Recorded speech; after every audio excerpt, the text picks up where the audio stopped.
कहानी है आर्यन की, जो पुणे में एक बड़ी आईटी कंपनी में काम करता था।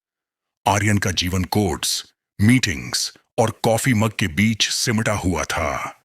उसका दिल हमेशा तर्क, लॉजिक की भाषा बोलता था। भावनाओं के लिए उसमें ज्यादा जगह नहीं थी। दूसरी ओर थी मीरा, दिल्ली की एक आर्किटेक्ट। मीरा अपनी दुनिया रंगों, नक्काशी और पुरानी इमारतों की कहानियों से सजाती थी। वह जिंदगी को हर पल महसूस करती थी। तर्क से ज्यादा उसके लिए एहसास मायने रखते थे। उनकी मुलाकात हुई एक विचित्र परिस्थिति में। बेंगलुरु एयरपोर्ट पर आर्यन को अपनी फ्लाइट मिस हो गई थी और मीरा को अपनी डिजाइन की एक जरूरी फाइल क्रैश होने के कारण तनाव था। आर्यन ने अपनी तकनीकी विशेषज्ञता का उपयोग करके मीरा की क्रैश हुई फाइल को रिकवर करने में मदद की। जब फाइल रिकवर हुई तो मीरा की आंखों में खुशी और कृतज्ञता थी। शुक्रिया आर्यन, तुम एक जीवन रक्षक हो। आर्यन ने बस मुस्कुरा दिया। प्रॉब्लम सॉल्व करना मेरा काम है। लेकिन उस एक मुलाकात ने उनके जीवन के कोड को बदल दिया।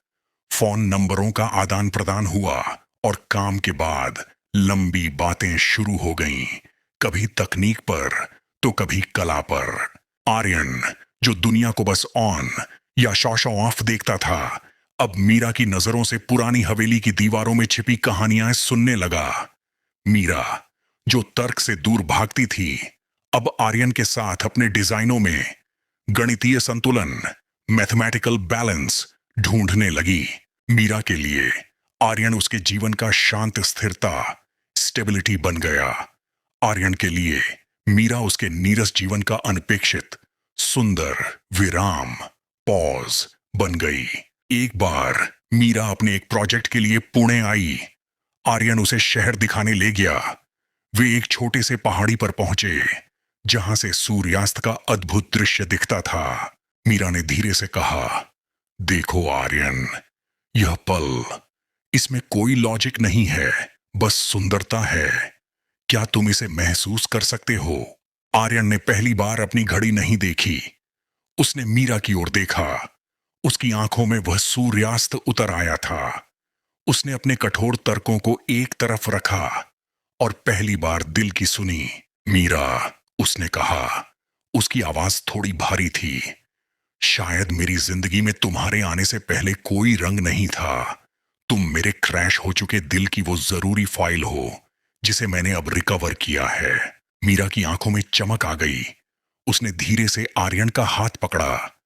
उस पल पुणे की वह पहाड़ी, सूर्यास्त और उनकी चुप्पी, सब कुछ एक मधुर धुन बन गए। दो दिल जो बिल्कुल अलग फ्रीक्वेंसी पर थे, अब एक साथ धड़क रहे थे। उन्हें दूरी की परवाह नहीं थी, क्योंकि वे जान चुके थे, प्रेम दो लोगों के बीच की दूरी नहीं देखता, बल्कि उन दोनों को एक अटूट बंधन में बांध देता है। उनका तर्क और उनकी भावनाएं दोनों मिलकर एक संपूर्ण प्रेम कहानी बना रहे थे।